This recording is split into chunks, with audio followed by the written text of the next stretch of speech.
I'm going to show a very brief video clip of an example of hypnosis inhibiting my ability to speak before I begin the introduction. Sorry, the hypnosis was inhibiting.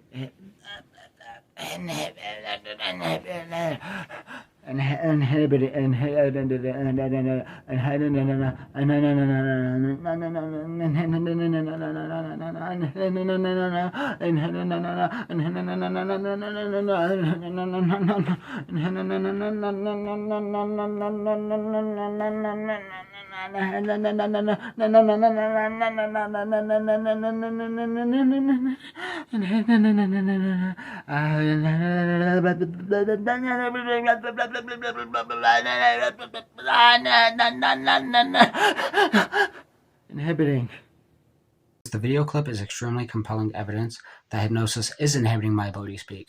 It's more important to pay attention to specifically how much the hypnosis is inhibiting my ability to speak instead of if the hypnosis is inhibiting my ability to speak. To make the hypnotic commands less noticeable, most of the hypnotic commands were designed to only inhibit my ability to speak as much as my ability to speak could be inhibited without being too noticeable, and my ability to articulate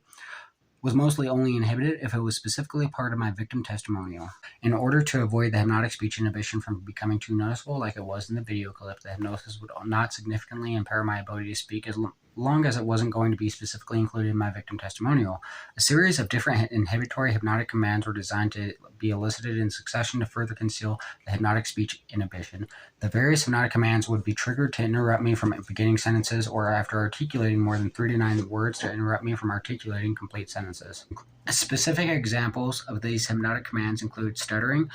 slurred or mumbled speaking, excessively slow speech, severe pain, severe physical strain attempting to speak, screaming and or wincing in pain, snapping my fingers, sudden memory repression, sudden induction of confusion, sudden difficulty concentrating, excessively and repetitively uttering subconscious meaningless phrases such as or and abnormally heavy and long breaths, as well as several more.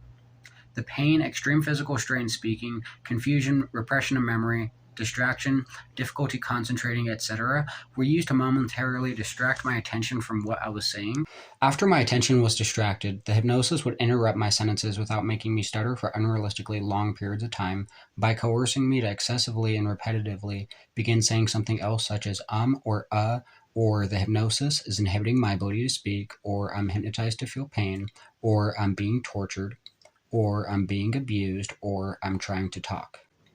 This would confuse a majority of people that would watch my videos and deter anyone from watching me scream in pain about hypnosis torturing me and inhibiting my ability to speak for 30 to 90 minutes straight before I would be able to articulate the complete sentence.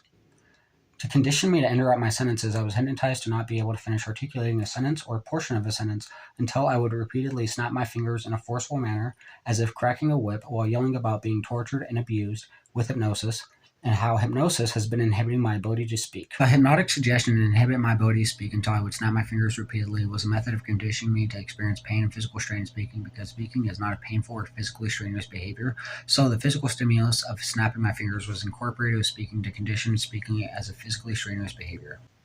Snapping my fingers was a subconscious symbol for the use of force, because the use of force in some circumstances, such as strenuous exercise, is commonly associated with physical exertion and sometimes even pain as well, hence the phrase no pain, no gain.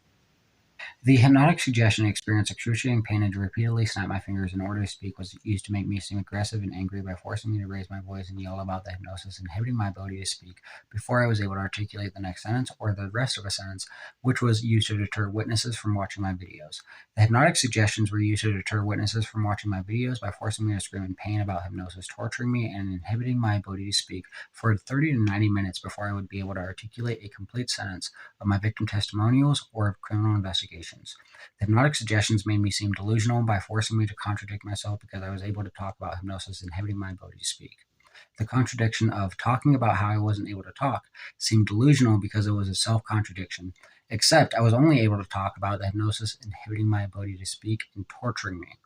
My perpetrators needed to make me seem insane in order to discredit my victim testimonial, which is the reason why they needed to inhibit my ability to articulate complete sentences in order to make everything I attempted to explain seem delusional, and why they needed me to behave erratically while the hypnosis was inhibiting my ability to speak.